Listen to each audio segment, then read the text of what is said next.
Good morning, everyone. Oh, I just cheated. Now I just gave away the punchline. I was going to have them guess where we are. Oh, that might be Can you too guess easy. now? There we go. Wait. There we go. There we are. Yes, we're in Paris. That's the Eiffel Tower behind us. It's a beautiful sunny day in Washington, D.C. Gorgeous. It's like spring. Yeah. So we are here. Why are we here, Sarah? We're here for the International Living Future Conference. You want to tell a little bit about what that is? Yeah, so ILFI, International Living Future Institute, are the creators of the Living Building Challenge and the Living Community Challenge, which is the framework that we're using to build Veridian.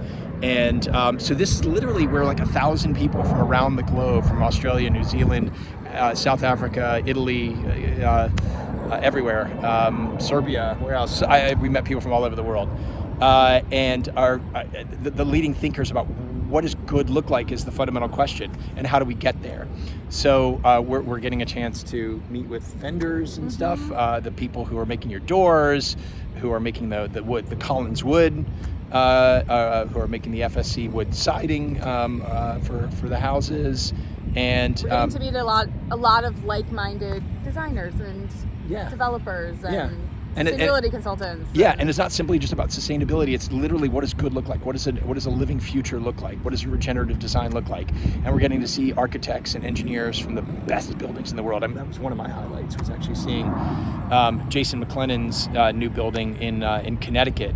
That is literally nestled inside of these trees, where they were able to build this tiny little lane for the construction trucks to come in and construct a building without removing trees. Yeah, that was pretty incredible. Yeah. So they immediately had this view of nature once the building was done, instead of mature trees that were left. And it was harder, for sure, to do, probably more expensive, but you know, the benefits outweigh the cost. Rather than having a potted plant inside in a windowless room, you have this big glass wall that is framing a giant, beautiful tree that's outside.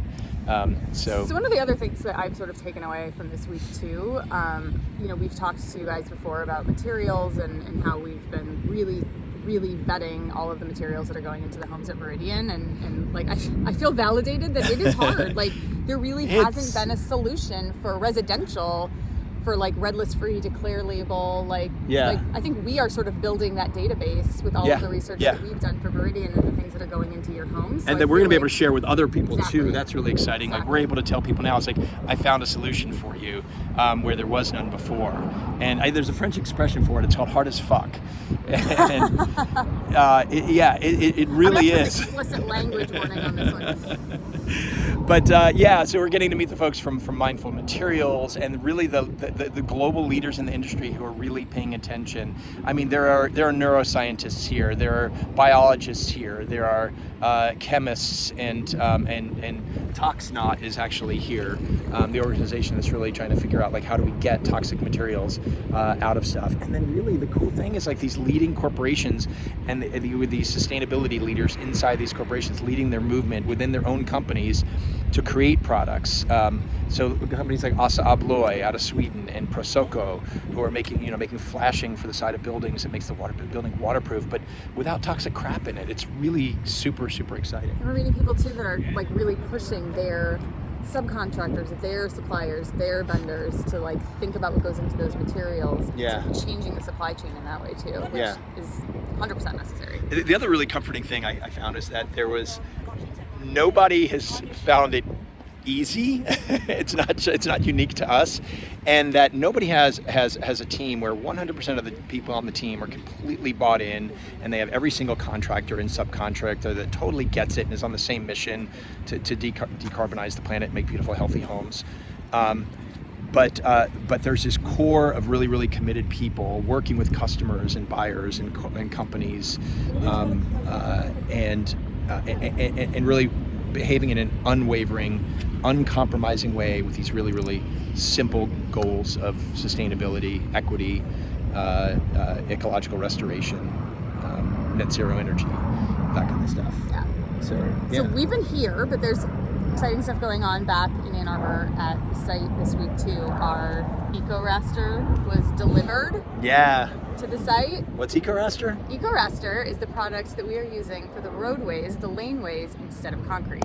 Yeah. Because we have eliminated concrete and asphalt That's the roads. totally jazz people here too. That's the other fun Yeah. thing. It's like seeing like these global leaders like being here, and these people that are our superheroes in the climate movement, and then them being impressed with the stuff we're doing. It was like that was super cool. Yeah, we talked to Steve Nygren yesterday from Serenbe. I think Yes. we probably talked about Serenbe on this podcast too.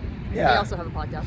Yeah, so it's fun to hang out with got people to like share the eco-raster with him. Yeah, legends like Steve Nygren and Jason McLennan and and other really world-leading people, and Richard Piacentini from the Phipps Conservatory, which was one of the first really major living building challenge buildings.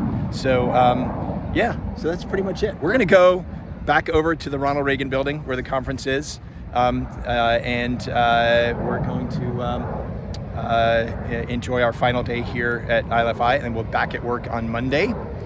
And then we have a little bit of a vacation. I'm going on vacation next week. You're going in 2 weeks. Yeah. John's going to Costa Rica next week. And then Nick and Dave and Joey are left here to hold down the fort and get a lot of major stuff done. And beginning the 15th is when we'll be starting to install some of the roadways. And sometime hopefully by the end of the month or June, we're going to unveil those to you guys and tell you more about it. It's super exciting stuff. But until then, you got to have a tagline. I know, you said that last Guys, time. send us a tagline. I forget you could have that Good last night time. and good morrow. Wait, it's not night. Good night, guys. Bye.